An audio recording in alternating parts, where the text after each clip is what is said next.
حضرت سیدنا جنید بغدادی رحمۃ اللہ تعالی علیہ، وہ لکھا ہے ایک دن آپ اپنی خانقاہ میں بیٹھے نا، اخلاص ہی پہ گفتگو فرما رہے تھے، اپنے مریدین کی تربیت کر رہے تھے۔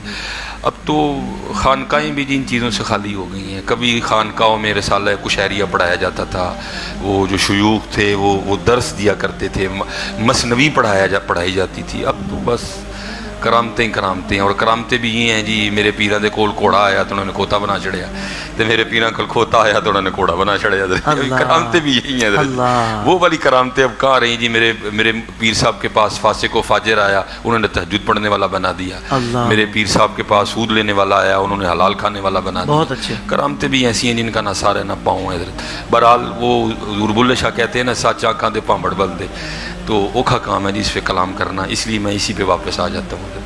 تو بڑا سنہرا دور تھا جی وہ، کہ جب شیوخ جو ہے نا اس طرح مریدین کی تربیت فرمایا کرتے تھے۔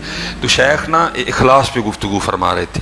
ایک مرید اجازت لے کے اٹھ کھڑا ہوا اور عرض کرتا ہے، حضرت آپ ہمیں اخلاص پہ آج ہماری تربیت فرما رہے ہیں، تو میری گزارش آپ کی بارگاہ میں یہ ہے کہ آپ ذرا شفقت فرمائیں کہ آپ نے اخلاص کہاں سے سیکھا تھا؟ جی آپ کے دور میں بڑے بڑے مشائخ موجود تھے، آپ کے شیخ حضرت جناب سیدنا سری ساکتی رحمۃ اللہ تعالی علیہ، بہت بڑا نام ہے حضرت، لیکن اس کے باوجود بھی یہ کمال تھا ان لوگوں کا حضرت جی، یہ ان کی کثر نفسی تھی کہ آپ نے فرمایا میں نے اخلاص اپنے محلے کے حجام سے سیکھا تھا حضرت، جو ہمارے محلے کا بال کاٹنے والا نا، میں نے اخلاص اس سے سیکھا تھا۔ عرض کی حضرت اتنے بڑے شیخ اور ایسے عام آدمی سے اخلاص سیکھا؟ فرمایا ہاں۔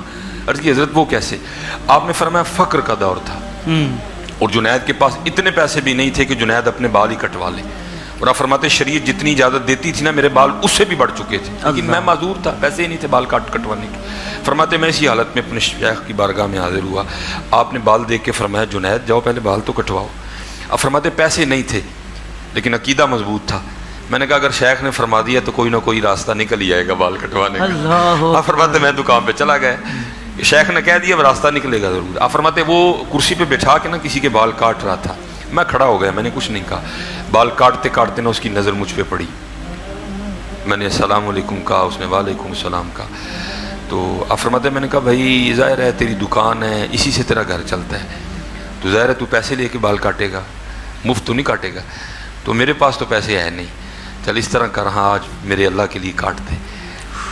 یہ چیز نکل گئی ہے حضرت۔ اب لوگ کہتے ہیں جی میں کیوں کروں؟ میں کہتا ہوں بھائی اپنے اللہ کے لیے کرو، اپنے رسول کے لیے کرو، انہوں نے کہا ہے کرنے کو مجھے۔ بہت اچھے۔ بیوی کہتی ہے جی میں کیوں کروں؟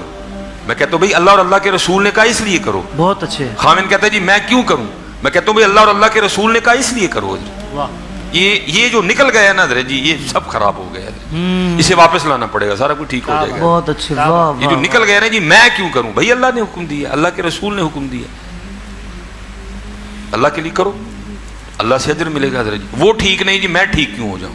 بھائی تو اللہ اور اللہ کے رسول کے لیے ٹھیک ہو جائے، وہ بھی ٹھیک ہو جائے۔ واہ واہ واہ واہ۔ یہ جو نکل گیا نا حضرت، اس نے ساری خرابیاں کر دی ہیں حضرت۔ وہ آپ فرماتے جب اس نے یہ سنا نا تو نیچے آ گیا، میرا ہاتھ پکڑا، دکان پہ لے گیا، اور اس طرح نہیں کیا جیسے ہم کرتے ہیں، بھائی تیرے اللہ کے لیے کاٹ رہے ہیں اس لیے سب سے آخر میں کاٹوں گا، تو انتظار کر بیٹھ کے۔ فرماتے نہیں، جس کے کاٹ رہے تھے اس کو بھی کرسی سے اٹھا دیا، مجھے بٹھایا، میرا سر چوما اور بال کاٹنے شروع کر دی۔ اب روتا جائے، بال کاٹتا جائے، اور بار بار یہ بات کہتا جائے ہاں ہاں میں نے بڑے بال پیسے لے کے کاٹے ہیں، آج پہلی بار میں بھی اپنے اللہ کے لیے کاٹ رہا ہوں۔ اب آپ فرماتے ہیں بال کاٹتا رہا، روتا رہا، میں بھی نیچے بیٹھ کے یہ نیت بناتا رہا بھائی ابھی تو پیسے نہیں ہیں، اگر کبھی اللہ نے دے دیے تو میں اسے بال کاٹنے کا بدلہ ضرور دوں گا۔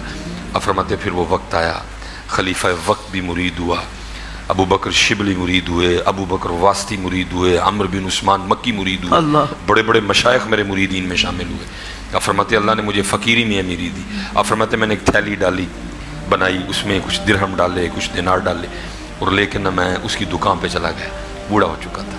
آپ فرماتے میں نے السلام علیکم کہا، اس نے وعلیکم السلام کہا۔ آپ فرماتے میں نے کہا پہچانا؟ اس نے کہا آپ جنید بغدادی ہیں۔ آپ فرماتے میں نے کہا یاد ہے ایک بار تو نے اللہ کے لیے میرے بال کاٹے تھے؟ اس نے کہا یاد ہے۔ آپ فرماتے میں نے تھیلی آگے بڑھا کے کہا لے پھر یہ وہ بال کاٹنے کا بدلہ ہے۔ تو آپ فرماتے ہیں وہ مجھے اخلاص سکھاتے ہوئے آگے سے کہتا ہے جنید میں نے تو سمجھا تھا کہ آپ بہت بڑے صوفی ہو گئے ہیں، میں بھی آپ کا مرید ہو جاؤں، لیکن آپ کو تبھی تک تصوف کی ابتدا بھی نہیں آئی ہے۔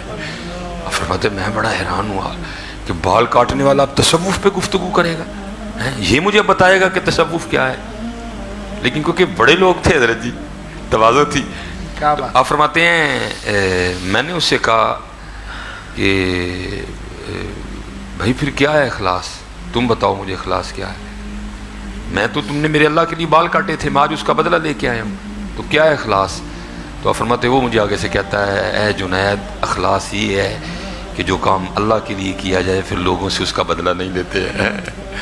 آج حضرت جی اخلاص نہیں ہے کوئی، اللہ اخلاص لانا پڑے، رشتوں میں بھی رشتوں میں بھی نہیں.